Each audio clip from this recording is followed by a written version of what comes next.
मैंने पूरा देश बोले जानता बोले है बोले भाई। बोले राजीव जी विडंबना मुझे है, सोशल मीडिया पे छाया हुआ है ये, तरह की सारे भाषा ठाकुर योग शैली हो गए और इस इस समय। तरह की भैया चीजों ब्राह्मणों से का आरोप है समाज उत्तर की प्रदेश में। राजीव जी आ रहा बनाए हूँ रखने का कार्य आप सब कर रहे हैं। आप बाबा साहब के आदर्शों को समझने की कोशिश करें। क्या कहना चाहते हैं आप मालवीय जी?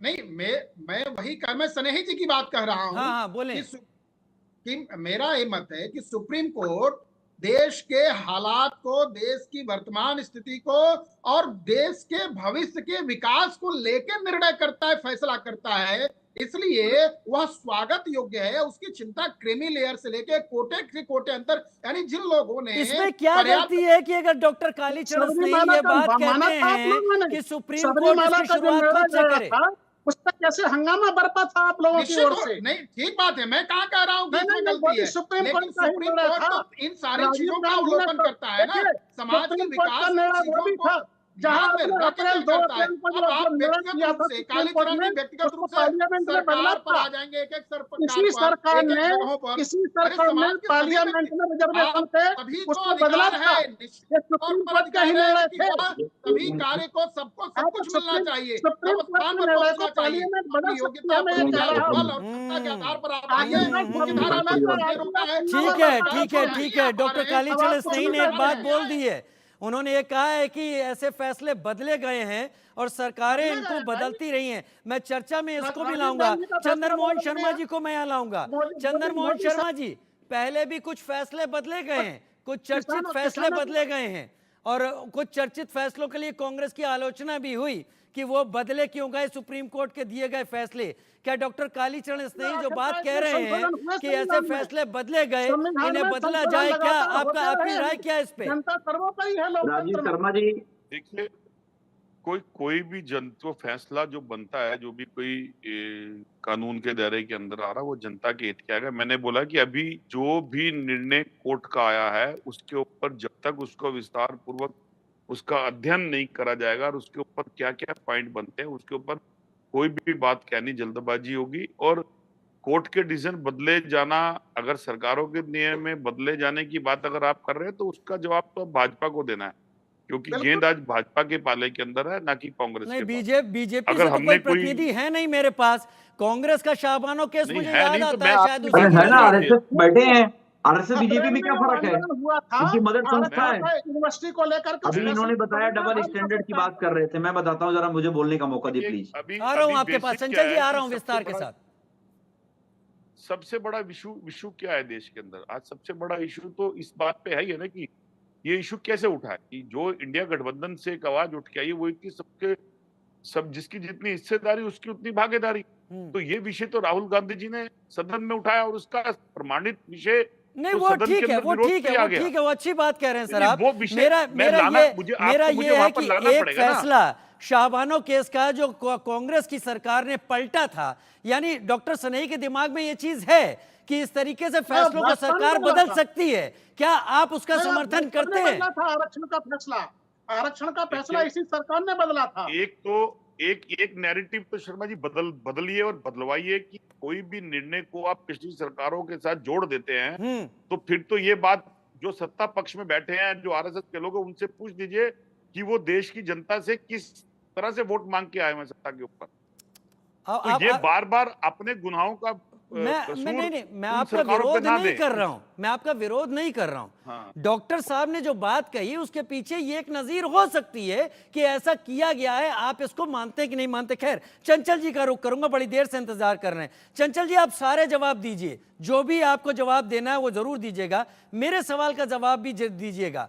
क्या आगे आने वाले दिनों में दलित वोट की राजनीति उलझने वाली है? क्योंकि आप राजनीतिक प्रवक्ता हैं, इसलिए बेहतर जवाब दे पाएंगे। नहीं, देखिए, कुछ भी उलझने वाली नहीं है। और मैं बता दूं कि अगर आप पॉलिटिकल तौर से अगर बात करेंगे, तो मैं ये बात स्पष्ट कह सकता हूं कि इस तरीके से बीजेपी के द्वारा निश्चित तौर से कहीं ना कहीं एक साजिश है कि दलित, पिछड़ा वर्ग और इस एकता जिस तरीके से इंडिया गठबंधन के साथ लोग जुड़ रहे हैं, उनको किस तरीके से नेक्सस बना के तोड़ा जाए। मैं ज्यादा पॉलिटिकल बातें उस पर नहीं कहूंगा, लेकिन एक बात जरूर आपसे कहना चाहता हूं कि अगर आप देखें, आज उत्तर प्रदेश से अंदर देख लीजिए, अभी हमारे साथी ने 34 विश्वविद्यालयों की बात करी, इसमें कितने कुलपति आप देख लीजिए दलित हैं। जो एक महत्वपूर्ण जो हमारा इंडिया अलायंस और हमारे नेता आदरणीय अखिलेश यादव जी का जो एक स्पष्ट जो है एक मांग है, एक डिमांड है कि भाई जातिगत जनगणना हो, और ये जो फैसला आया है जातिगत जनगणना को बल मिलता है।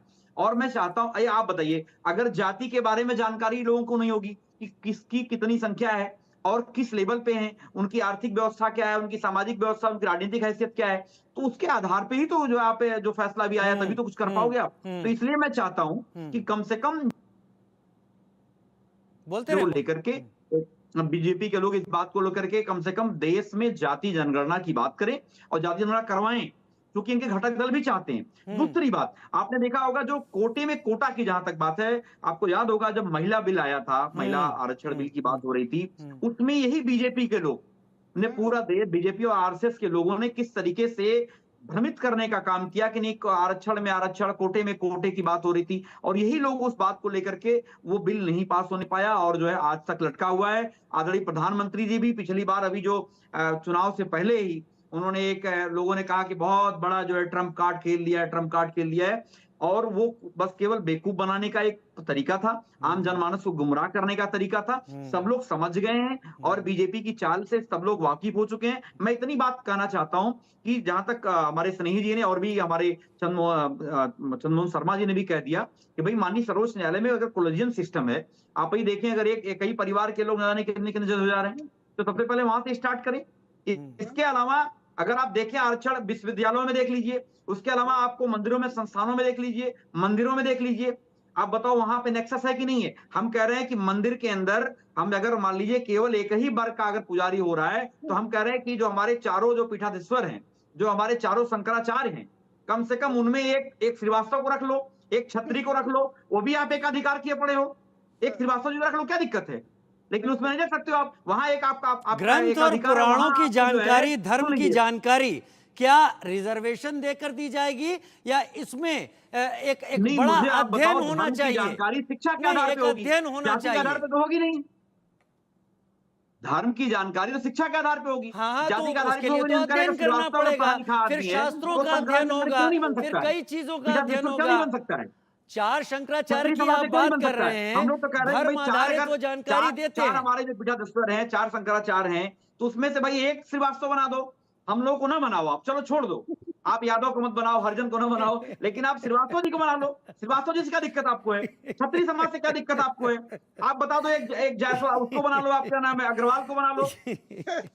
चंचल जी, आपके विचारों में बहुत चंचलता है, बहुत चंचलता है। मैं विनीत जिंदल का रुख करूंगा। अब मैं चाहूंगा जरा सा एडवोकेट साहब की बात सुन ली जाए।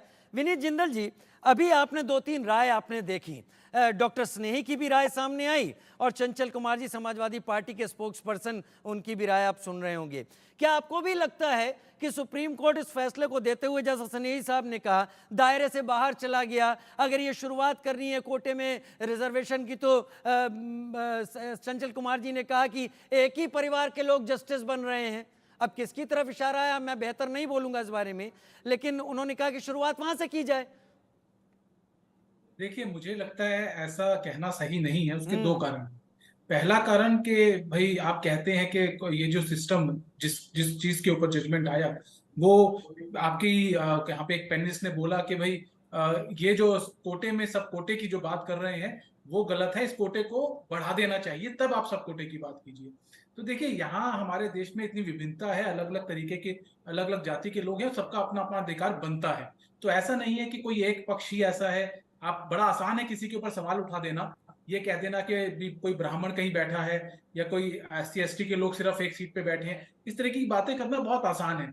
लेकिन आप अगर सामाजिक परिस्थिति को देखेंगे तो कहीं ना कहीं समरसता जो है उसको भी मेंटेन करना है। उस सब चीजों को देखने के बाद ही सब चीजें होनी चाहिए।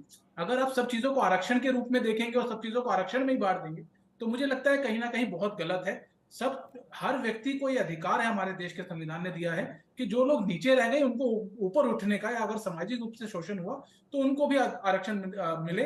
और इसी को लेकर जो जजमेंट जो आया, अपने अधिकार क्षेत्र से बाहर करके जाके कोई टिप्पणी नहीं की गई इस मामले में। मैं ये कहना चाहूंगा, क्रीमी लेयर की जो बात आई है वो इसी पॉइंट पे आई है कि अगर लोग, जो हमारे आपके एक पैनलिस्ट ने बोला कि आरक्षण का जो क्राइटेरिया है उसको बढ़ा देना चाहिए, तो उन्होंने इसी बात को लेकर, मेरे को लगता है कि उनके दिमाग में कहीं ना कहीं कुछ रखा होगा कि देखिए 15% अगर आरक्षण की आप बात कर रहे हैं तो कहीं ना कहीं जिन लोगों को आरक्षण का फायदा मिल चुका है, जो लोग उस स्टेटस तक पहुंच चुके हैं कि भाई उनको भी इस आरक्षण की जरूरत शायद नहीं होगी, चाहे वो सामाजिक रूप से कहें चाहे आर्थिक रूप से कहें, तो अगर वो नहीं है तो उनको छोड़ देना चाहिए और अगले जो लोग हैं उन लोगों को उसका लाभ लेने देना चाहिए। लेकिन उस चीज को मानने को तैयार नहीं है। क्या उस क्या चीज क्या के आपको अगेंस्ट आप लगता है, बात क्या करें। आपको लगता है कि इसका इम्पैक्ट संसद और चुनावों पर भी पड़ने वाला है? वहां भी जो लोग पीछे रह गए हैं, यानी चुनाव में तो यह देखा जाता है कि जिसने एक बार रिजर्व सीट से चुनाव लड़ लिया और वो स्थापित बड़ा नेता बन गया और बहुत बड़ा नेता बन गया,